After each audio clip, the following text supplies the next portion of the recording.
एक और company share बाजार में कदम रखने जा रही है। नाम है मदर न्यूट्री फूड्स। और जब भी कोई नया आईपीओ आता है तो निवेशकों के लिए एक मौका होता है एकदम शुरुआत से जुड़ने का। तो आज हम इसी कंपनी के आईपीओ की पूरी पड़ताल करेंगे और समझेंगे कि इस मौके में कितना दम है। तो सबसे बड़ा सवाल यही है, क्या मदर न्यूट्री फूड्स में पैसा लगाना एक समझदारी भरा फैसला होगा? इस पूरी बातचीत के आखिर तक आपके पास वो सारी जानकारी होगी जिससे आप अपना फैसला खुद ले सकें। चलिए, सबसे पहले 1 मिनट में ये समझ लेते हैं कि आईपीओ होता क्या है। सोचिए, एक प्राइवेट कंपनी एक इनविटेशन ओनली पार्टी की तरह है। आईपीओ वो मौका होता है जब कंपनी अपने दरवाजे आम जनता के लिए खोल देती है और टिकट यानी कि शेयर्स बेचती है। और ऐसा वो क्यों करती है? ताकि बिजनेस को और बड़ा करने के लिए पैसा जुटा सके। ठीक है, तो अब सीधे मदर न्यूट्री फूड्स पर आते हैं। जरा बारीकी से देखते हैं कि आखिर ये कंपनी करती क्या है और क्यों इसके आईपीओ को लेकर इतनी बातें हो रही हैं। देखिए, मदर न्यूट्री फूड्स वो पीनट बटर नहीं बनाती जो हम और आप सुपरमार्केट से खरीदते हैं। ये पर्दे के पीछे काम करती हैं। इनका मॉडल है B2B यानी बिजनेस टू बिजनेस। मतलब ये दूसरी बड़ी कंपनियों को पीनट बटर बनाकर बेचती हैं। अब यहाँ एक दिलचस्प बात यह है कि स्टॉक मार्केट पर इनका कोई सीधा कॉम्पिटिटर लिस्टेड ही नहीं है। इसका मतलब हमारे पास इसकी कीमत आंकने का कोई रेडीमेड पैमाना नहीं है। और हाँ, याद रखिएगा, आईपीओ 26 नवंबर 2025 को खुल रहा है। तो इस आईपीओ से जो पैसा आएगा, कंपनी उसका करेगी क्या? प्लान बिल्कुल साफ है। ज्यादातर पैसा जाएगा गुजरात के महुआ में एक नई, बड़ी और मॉडर्न फैक्ट्री बनाने में, और जो पैसा बचेगा उसे कंपनी के रोजमर्रा के खर्चों और दूसरे कामों में इस्तेमाल किया जाएगा। ये सीधे सीधे कंपनी के एक्सपेंशन का प्लान है। चलिए, अब सिक्के का पहला पहलू देखते हैं। वो कौन सी बातें हैं जो इस आईपीओ को एक अच्छा मौका बना सकती हैं। आइए जानते हैं कंपनी की अपनी बताई हुई मजबूतियों के बारे में। कंपनी अपने प्रोस्पेक्टस में 3 बातों पर बहुत जोर दे रही है। पहला, उनके प्रमोटर्स और मैनेजमेंट टीम को इस बिजनेस का अच्छा अनुभव है। दूसरा, उनके क्लाइंट्स के साथ रिश्ते बहुत पुराने और मजबूत हैं, जिससे उन्हें लगातार बिजनेस मिलता रहता है। और तीसरा, उनकी फैक्ट्री की लोकेशन ऐसी है जिससे उन्हें कामकाज में आसानी होती है।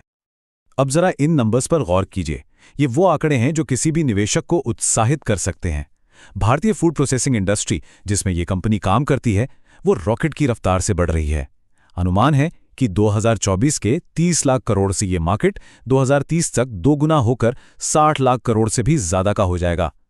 ये एक बढ़ती हुई लहर है और मदर न्यूट्री फूड्स उसी लहर पर सवार होने की उम्मीद कर रही है। लेकिन हर निवेश में सिक्के का दूसरा पहलू भी होता है।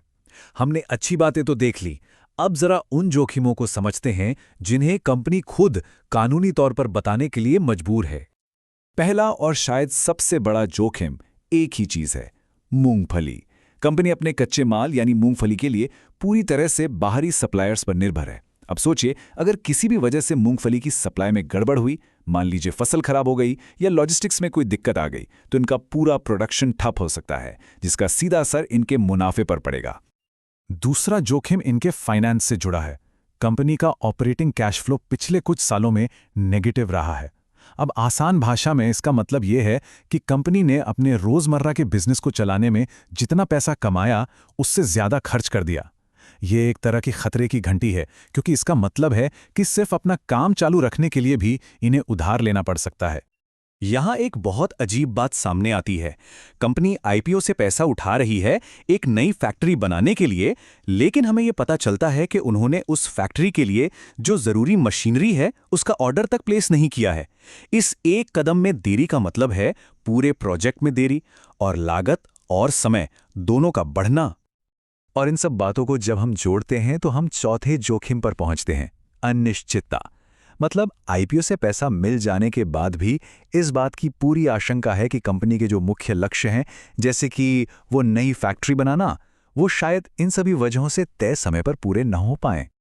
चलिए, अब वो करते हैं जो एक स्मार्ट निवेशक को हमेशा करना चाहिए, यानी प्रॉस्पेक्टस के उन लाइनों के बीच में पढ़ना जहां असली कहानी छिपी होती है। यहां कुछ ऐसी बातें हैं जो पहली नजर में शायद ना दिखें, पर एक सही फैसला लेने के लिए बेहद जरूरी हैं। और ये एक बहुत ही दिलचस्प बात है।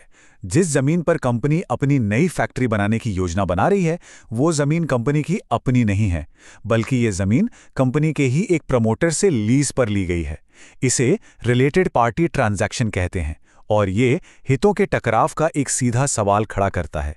क्या कंपनी सही किराया दे रही है या कहीं प्रमोटर को फायदा तो नहीं पहुंचाया जा रहा? कभी-कभी प्रोस्पेक्टस आपको वो सब कुछ बता देता है जो आपको जानना जरूरी होता है।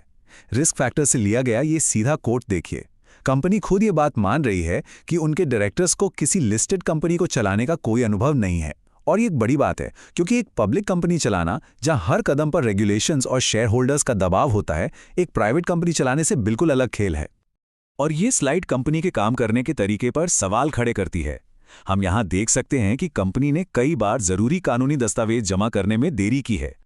हो सकता है ये छोटी मोटी देरी लगे, लेकिन ये पैटर्न कंपनी की अंदरूनी प्रक्रियाओं और नियमों के पालन को लेकर चिंताएं जरूर पैदा करता है, खासकर तब जब वो पब्लिक होने जा रही हो।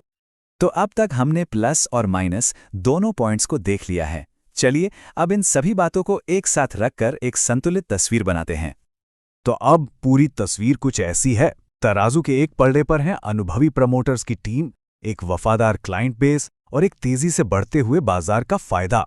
लेकिन दूसरे पलड़े पर हैं कुछ बड़े जोखिम, नेगेटिव कैश फ्लो, कच्चे माल पर हद से ज्यादा निर्भरता, पब्लिक कंपनी चलाने के अनुभव की कमी और जमीन से जुड़ा वो पेचीदा सौदा।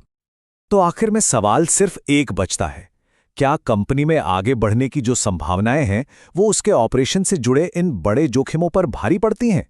आज हमने जो भी तथ्य आपके सामने रखे हैं, उनके आधार पर यह फैसला हर निवेशक को अपने जोखिम सहने की क्षमता को देखते हुए खुद लेना होगा।